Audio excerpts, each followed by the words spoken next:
Hello friends, welcome to yes exam crack. अगर आपको video अच्छा लगे तो लाइक शेयर एंड सब्सक्राइब करना ना भूलें ताकि ऐसे वीडियो की नोटिफिकेशन आपको सबसे पहले मिले। आज की इस वीडियो में मैं बताने वाली हूँ कि आप लोगों को 40 डेज़ में कैसे सिलेबस कंप्लीट करना है, क्या स्ट्रेटजी रहेगा जो आपको 40 डेज़ में सिलेबस कंप्लीट हो जाएगा। तो बहुत सारे कैंडिडेट्स को पहले ये डिसीजन लेना चाहिए कि आपको फेब्रुअरी वाला एग्ज़ाम देना है या फिर जून वाला एग्ज़ाम देना है। बहुत सारे बच्चे सोच रहे हैं कि दिसंबर 2022 का जो नेट है फेब्रुअरी में होगा, तो ये इसके लिए 40 डेज़ मिलेगा, तो अभी से प्रिपरेशन लेंगे बहुत कम दिन हो जाएगा। और बहुत सारे बच्चे ऐसे सोच रहे हैं कि जून में देंगे तो बहुत मंथ 4-5 मंथ मिनिमम रहेगा, तो आप लोगों का एग्ज़ाम अच्छा होगा। आप लोगों को बिल्कुल ऐसा नहीं सोचना है। आप लोगों को 40 डेज़ में, इन डेज़ में, ये बात नहीं है कि आप लोगों को फुल सिलेबस कंप्लीट करना है, लेकिन ये बात ज़रूरी है कि आपको 40 डेज़ में कितना आपने जितना पढ़ाई किया उतना, जितना सिलेबस फुल कंप्लीट नहीं किया, जितना यूनिट आपने पढ़ाई किया है उसका रिवीजन कीजिए, प्रीवियस ईयर क्वेश्चन आप फॉलो कीजिए। तो आपको अगर फेब्रुअरी में अगर किसी भी हाल में फेब्रुअरी में नहीं हुआ तो आपका जून में लग जाएगा, लेकिन आपको प्रिपरेशन अभी फेब्रुअरी का जो नेट है उसको उसके हिसाब से आपको लेना पड़ेगा।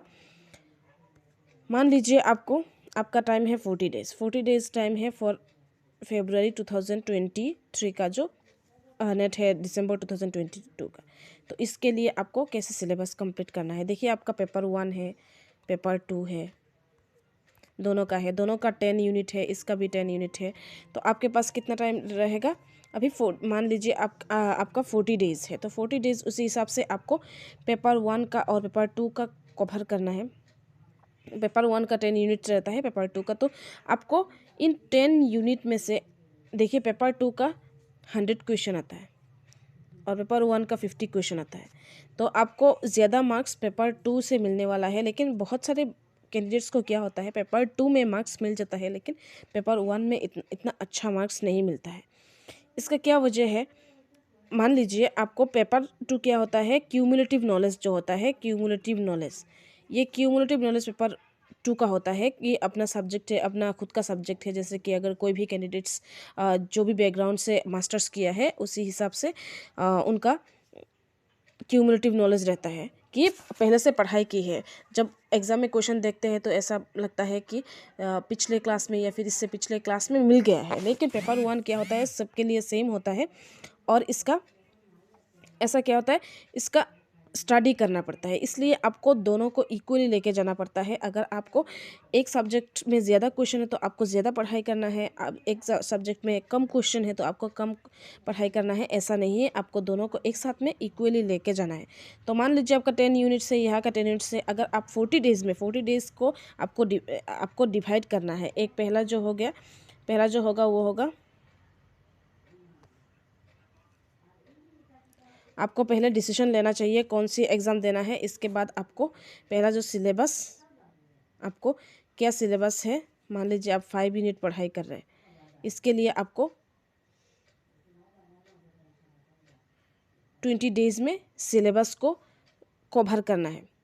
20 डेज़ में सिलेबस को, मान लीजिए आपका 40 डेज़ है तो 20 to 25 डेज़ में आपको सिलेबस, जितना सिलेबस आपने, मान लीजिए 10 यूनिट्स में से 8 यूनिट्स पढ़ाई की है, जैसे कि पेपर 1 का होता है डाटा इंटरप्रिटेशन, मैथमेटिकल रीजनिंग, इनका क्वेश्चन मतलब आपको मैथ्स प्रैक्टिस करने से सेम आ जाएगा। तो उसी हिसाब से आप रीडिंग कॉम्प्रिहेंशन जो है, पैसेज जो है, तो ऐसे देख के आपने 8 यूनिट प्रिपरेशन लिया है, यहाँ से भी 8 यूनिट प्रिपरेशन लिया है। तो इन 8 यूनिट को आपको ये फोकस करना है कि ये 8 यूनिट आपने अच्छी तरह से पढ़ाई की या नहीं।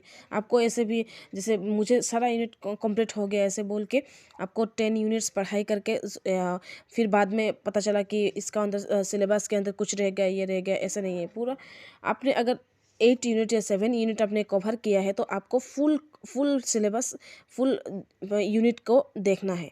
इसके बाद देखिए, पहला है 20-25 डेज होता है सिलेबस को कंप्लीट करना। इसके बाद आप मान लीजिए आपका सिलेबस 25 डेज़ में आपका कंप्लीट नहीं हुआ है, लेकिन 7-8 यूनिट तो कंप्लीट हुआ है। इसके बाद आपको क्या करना है, प्लस क्या करना है, रिवीजन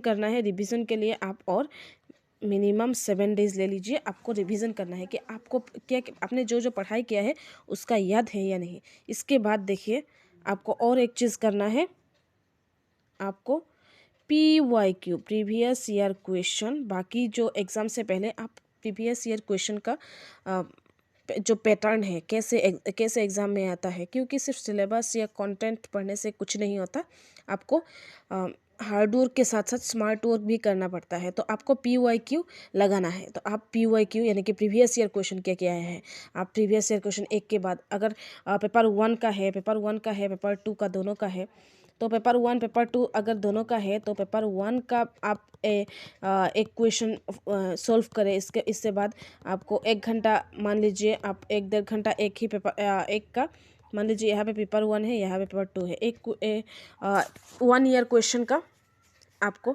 यहाँ पे फॉलो करना है, 1 ईयर क्वेश्चन। इसके बाद आपको पेपर 2 का प्रीवियस ईयर क्वेश्चन सॉल्व करना है। और एक चीज़ आपको, अगर बहुत सारे कैंडिडेट्स ने ऐसा हुआ है एग्ज़ाम अभी तक नेट पहली बार दे रहे हैं, तो उनको जो वेबसाइट में जाके मॉक टेस्ट देना चाहिए। मॉक टेस्ट देने से प्रीवियस ईयर क्वेश्चन का सेटिंग है, ऑलरेडी सेट करके रखा है मॉक टेस्ट। तो आप लोगों को मॉक टेस्ट देने से क्या होगा, आप लोग को पता चल जाएगा कैसे क्वेश्चन आंसर सॉल्व, कैसे आपको जैसे कंप्यूटर पे आंसर करना है, तो आपको सब कुछ मालूम पड़ जाएगा।